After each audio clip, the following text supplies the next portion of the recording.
Hi, my name is Svetlana, and I'm here to read the first chapter of The Foreign Student by Susan Choi. Chapter 1, 1955. The mountain at night was pitch dark. The twin beams from the headlamps would advance a few feet and be annihilated, and only the motion of the bus striving upward indicated that you were not at sea, and only the dispersion of the stars in the sky marked off what lay around you as a mass and not an infinite void. His first time up this road from Nashville, the bus had put him off in the middle of nowhere, and nothing in its taillights winked out around the bend before the driver thought twice and backed up. The small lights reappeared. When the bus was alongside again, the door swung open and the driver pointed into the featureless blackness. "That way," he said. Chuck had still been standing at the side of a road with his suitcase hanging from one hand and his overcoat over one arm. And this was the petrified figure that Mrs. Reston, the Vice-Chancellor's housekeeper, found at the door to the Vice-Chancellor's house 45 minutes later.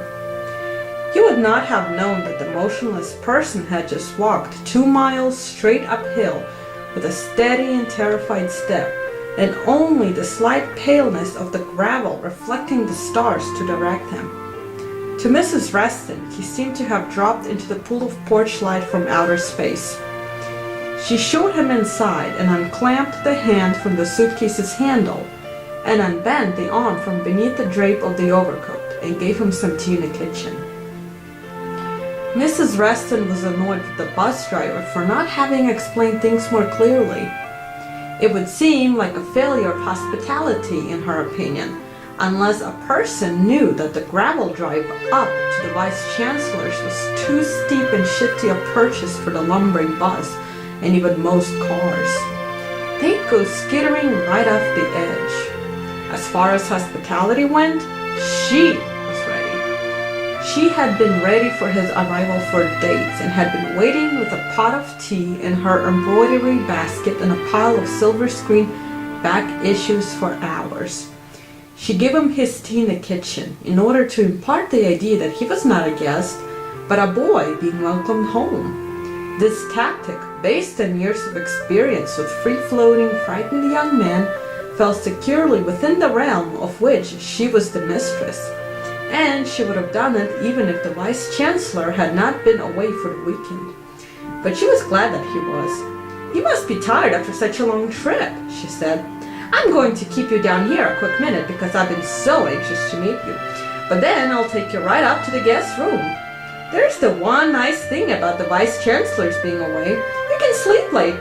Otherwise, I'm sorry, he's very sorry he's gone." "Oh my goodness, you look so tired. Are you going to perish?" He shook his head and smiled. He was somehow not capable of speech. "How many hours was your trip?" He took a long time to answer this question. So long that although she was never quick to judge and so unflaggingly optimistic in all situations that the Vice-Chancellor had once complained to her about, the horrible thought crossed her mind that he didn't speak English at all, that he had faked his letters the way some boys fake their grades. And then he said, in a voice that snagged in its own exhaustion, 18 hours, and he wanted to add something to answer her kindness as well as her question. "And we stopped to take fuel in Alaska." "Alaska! First time in this country, and we've already been to Alaska. I don't think I will ever see Alaska in my life. Was it beautiful?" This did not seem the word. It had been a gloaming, purple and vast, past the end of the world, but he didn't have these words either. He nodded and nodded again when she said, "You poor thing, let me put you to bed." It was a tidy but comfortable room with a high bed and a lamp on the table that was already lit. Mrs. Reston turned the bed down and patted it briskly. He stood helplessly by. All the distance he'd plowed through, and her one simple gesture disabled him. He followed her back to the door. "Sleep late," she said, turning away. He shut the door after her and looked down at the knob. Then he opened and shut and reopened it. She was already far down the hall. "Excuse me," he called. "Yes, dear? If I have to lock," he twisted the knob. "But you don't. It's all right. We don't lock our doors here." "Ah, thank you." He shut the door again and sat on the bed.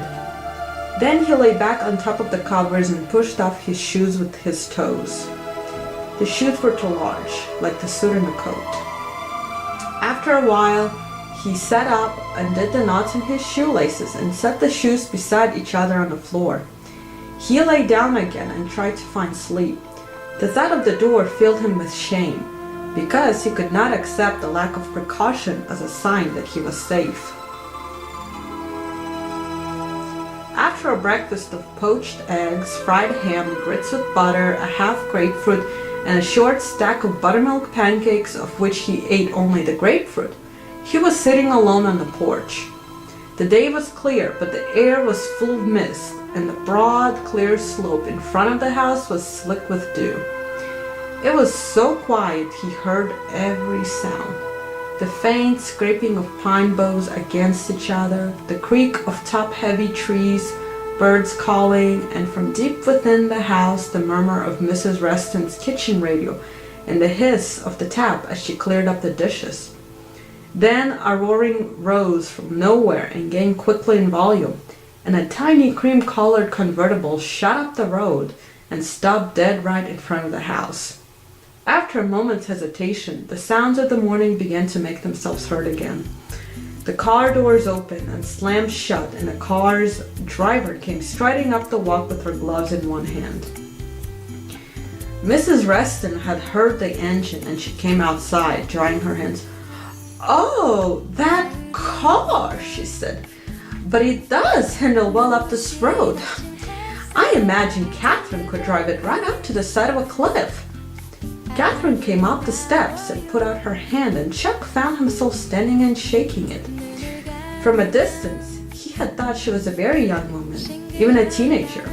But as she approached, he realized she was at least his own age, if not older. Catherine shifted her gloves from hand to hand. "Is that really your name?" she said. "Chuck?" "No." When she nodded impatiently, interrogatively, he added, "Chang is my name."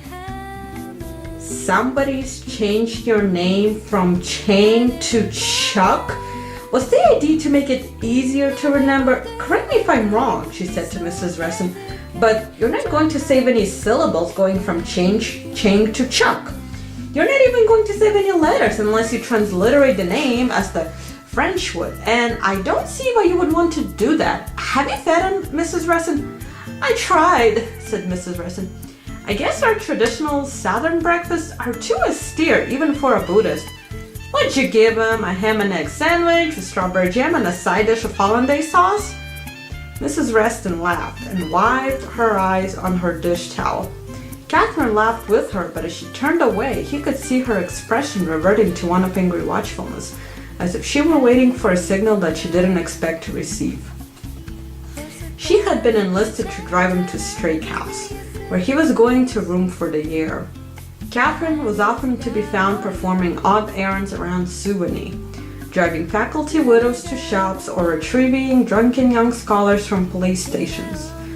Although nothing about her except perhaps her car, her idleness, and her failure to outright refuse seemed to qualify her for these missions. Among year-round residents, her solitary peculiarity neither escaped notice nor was she talked about much anymore. She was 28 years old and unmarried. After they had left Mrs. Reston and were driving away, he said, after several false starts, "I'm not a Buddhist. I didn't think you were. I'm glad to see you're not a mute either. You talk very little. I am sorry. Are you worried about your English? You probably read and write just as well as any of our own homegrown scholars. They're geniuses. Little Shakespeare. You'll be quite amazed." "Shakespeare," he began. "It's the talking that stumps you. Don't worry, it's the same way with everyone.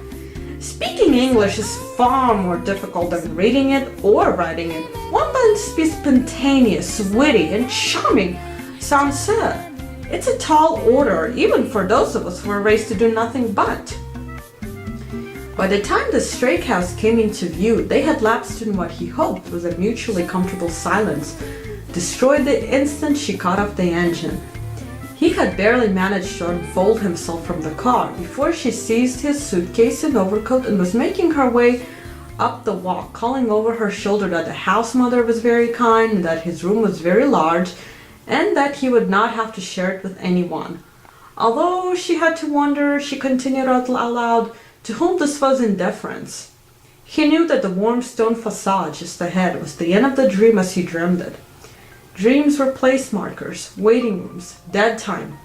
In dreams you rehearsed, but none of his dreams had achieved the refined complication of the actual moment. A pre-semester hush lay everywhere, the perfect peace of a place that is utterly empty, but knows it will soon be filled up again. There were petunia beds edging the walk.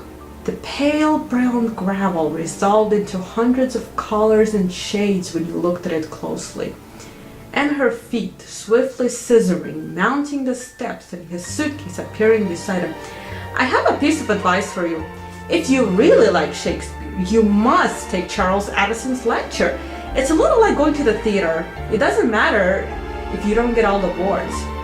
Then she bade him good luck and shook hands once again and was gone. Mrs. Wade, the stray cow's mother, asked if he knew how to ride a bicycle, and when he said yes, she presented him with a blue 3-speed Schwinn.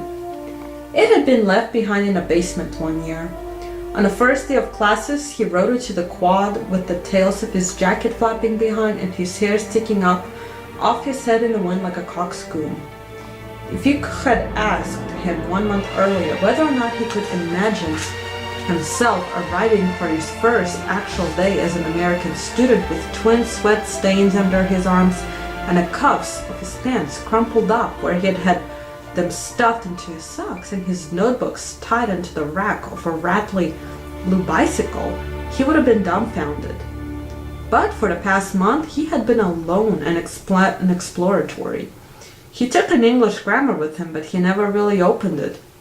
Instead, he watched the mist from the sprinklers scattering small rainbows over the quad, or the groundskeepers trundling wheelbarrows. He learned the layout of buildings by heart. There was always the whine of a lawnmower coming from somewhere on campus. Wandering through the woods where they were wild, he would just start to think himself lost when the faint lawnmower sound would be carried to him like a beacon. A deserted university in August can feel like paradise. He grew tired of anticipating his various arrivals and dating his life from a moment that would not stop receding further into the future. And so, by the time the term finally began, he had acquired a non-proprietary arrogance. He was dirty and in love with everything and in possession of secrets, and when he came up the flagstone walk pushing his Schwinn, he did not care what anyone thought of him. Only the very beginning of the semester was placid and perilous. That first day, the flagstone walk had been lined with pale, tailored, spit-shine bodies completely absorbed in themselves until Chuck grew near. He seemed to be pushing a ripple of silence ahead of himself. Everyone swiveled and smiled and stuck out a hand. An hysterical idea occurred to him that he was a general inspecting his troops. This idea carried him along, but it wasn't able to prevent the incessant bobbing of his head and the hand he was using to shake, and the ceremony could have absorbed the rest of the day had someone not offered to show him the bicycle rack. Although he could have found that bicycle rack in his sleep, he allowed himself to be led to it, and then into the lecture hall, where he was stood up in front of the throng and made the occasion of a speech about America's duty. But Suwanee soon achieved its own characteristic atmosphere of perpetual crisis, and from then on, although he was still noticed, he was no longer closely observed. He did what he'd done at the wire service, put his head down and looked diligent constantly, and was diligent most of the time. This was the only attempt he made at concealing himself.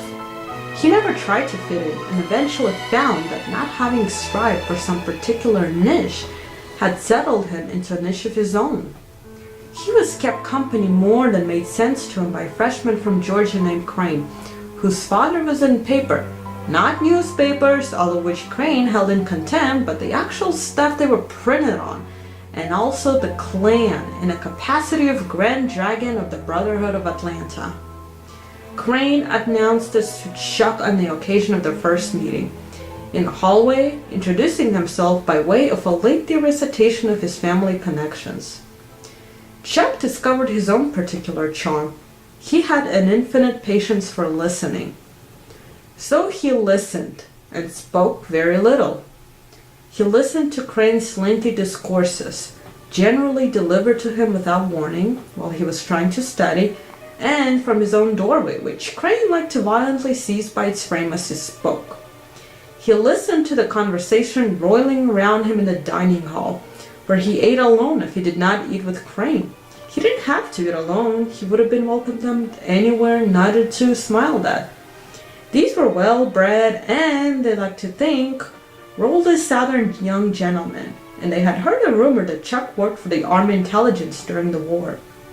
And many of them secretly wanted to know him, but never knew how to extend themselves. And he certainly didn't extend himself. And he listened to Charles Addison's great Shakespeare lectures. Addison lectured once a week, on Wednesday evenings, in the middle of the supper hour. To discourage attendance, he told them, surveying his audience, which spilled into the center and side aisles with a standing room crowd at the back. The tactic to discourage attendance was so unsuccessful that the dining hall staff had instead reduced the quantity of Wednesday night cooking by half, substituting bins of cold sandwiches which were left outside the dining hall doors along with apples and cartons of milk. Eating during lecture was forbidden on a principle that blood from the brain would be diverted to the stomach for the ignoble work of digestion. And so, going hungry became part of Chuck's sense of eventfulness, along with the noisy journey across the quad afterwards, as everyone made for the sandwiches, destroying the 9 p.m. hush. Chuck arrived early each week to find his seat in the middle, near enough to miss nothing, far enough away to feel hidden, but at midterm, his happy anonymity dissolved. Instead of an exam, there would be recitations. Each recitation had to be a monologue, but beyond this constraint, they were free to choose anything. They were reminded that in Shakespeare's time, men had played women.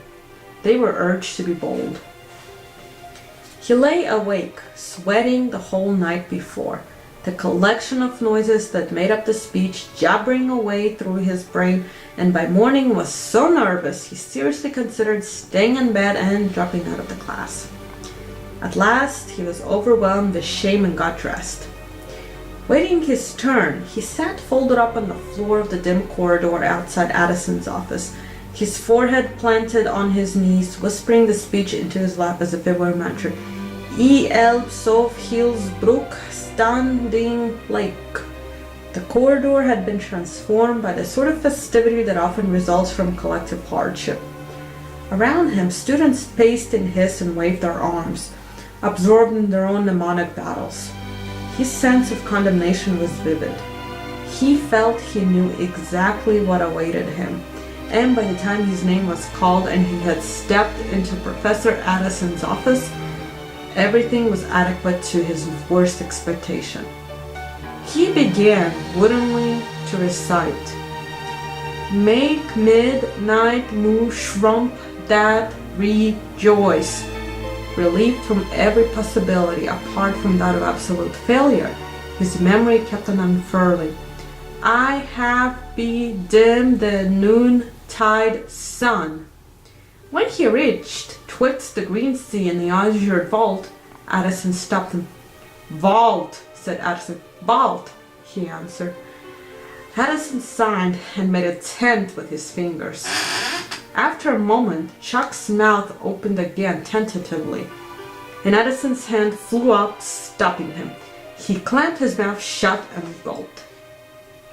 At last, Addison said, I was going to ask you why you chose such a difficult speech. It's one of my favorites. Unfortunately, one of the ones I'm least able to endure hearing butchered. He stared at the floor. Now it occurs to me that any speech of Shakespeare's is likely to contain the letter V. It would have been conniving of you to locate the one speech that doesn't, if such a one exists. Instead, you've been bold as an instructor and lumbered all over the alphabet. Do you have trouble memorizing English? I think so, he whispered. For twice the trouble, I would suggest 4 times the effort. He nodded mutely. You may go, Addison said. The next day at lunch, Addison found him in the dining hall. Are you free to take a walk? He asked. Chuck set down his silverware and followed without protest. Once they were outside, he continued to trail the professor at a cautious distance. He had never walked casually with a professor as if that man were his friend. Social protocol at Suwanee confounded him. In his first week, shaking hands with a collared table servant at formal Friday dinner. This man, who he had learned was named Lewis, had been stationed at the end of Chuck's stable in a brass button jacket and snow-white felt gloves. And when Chuck found that the evening seating arrangement had him at the end of the table where Lewis stood, he had greeted Lewis and shaken his hand. Lewis's grave demeanor and immaculate dress seemed to dictate this, but later Crane told him that his gesture was inappropriate. You can't be casual with them, Crane said. Walking with Charles Addison, Chuck kept his silence and watched the ground. The sun was high and Addison's shadow was compact, but Chuck still walked behind. I intend to teach you to pronounce the letter V and the fricative by the end of the term, as a matter of preserving my sanity, Addison said. He stopped and turned around. What the hell are you doing? Chuck hesitated. When I'm growing up, if you walk with a great man, a professor, you gotta walk behind, to not step on the shadow. Addison burst out laughing. I'm not a great man. You're my professor. Addison studied him amused. I prefer that you walked alongside me. Chuck nodded acquiescence. After further hesitation, he stepped forward and then they continued. This became their habit. Most days, Charles Addison came and found him in the dining hall. And then they walked together for about half an hour, repeating words or sounds back and forth. Sometimes they discussed the broadest generalities, but mostly their conversation went like this. Thistle, thistle, thistle, thistle, thistle. His spoken English may have actually grown worse during this time. He was called upon to demonstrate it far less often than he had been at USIS. And there was also the effect of his listening and the things that he listened to. Communication at USIS had always been a brusque economical affair. The same few sentiments expressed and re-expressed and the same few phrases used to express them. One day he had sliced open his fingertip on a piece of paper and found himself cursing in English with surprising extravagance. Peterfield and Langston had roared their approval, but later that night Chuck sat down to the Websters with renewed determination and impatience. If all of that could settle into his throat in a normal course of things to billow forth without warning, then where were the words that he needed? He studied in all his free moments, but the rate at which he fed himself words was so slow that they weakened and died before having a chance to accumulate. And now, at Suwanee, the rate was too fast. The few words he had were overpowered and swept away. His limited English was mistaken, as it so often is by people who have never been outside their own country for limited knowledge of things. But he didn't bother to dispel this impression. He liked having a hidden advantage. Sometimes he was reminded of Catherine. She was an established figure at Suwanee, and although she was not often seen, she was of long endurance, and this was enough to ensure she was frequently mentioned. He had heard that her family was rich, and that somehow she had broken with them. That their ties couldn't have been very strong in the first place he assumed and admired. She seemed particularly American to him, not in spite of her isolation, but because of it. Obligation or dependence would never have entered her realm. Brushing near her, he had sensed the shape of possibility, but he didn't know what it contained. Eventually, his idea of her grew so elaborate and sufficient and remote from the actual woman that it was a shock one morning in early November to find her standing in a lobby of Strake with her gloves in her hand. "I've been waiting for you to form an impression of good old Suwanee," she said. "And, assuming you formed it, I've come to extract it by force. A stranger's perspective is terribly valuable. But I've had to do a tricky calculation to hit on the precise moment at which you had formed your impression, but not yet used being a stranger. Does this seem like the time? Would you like to go for a drive with me?" The leaves were at the height of their brilliance, that feverish climax that just precedes death. He said yes.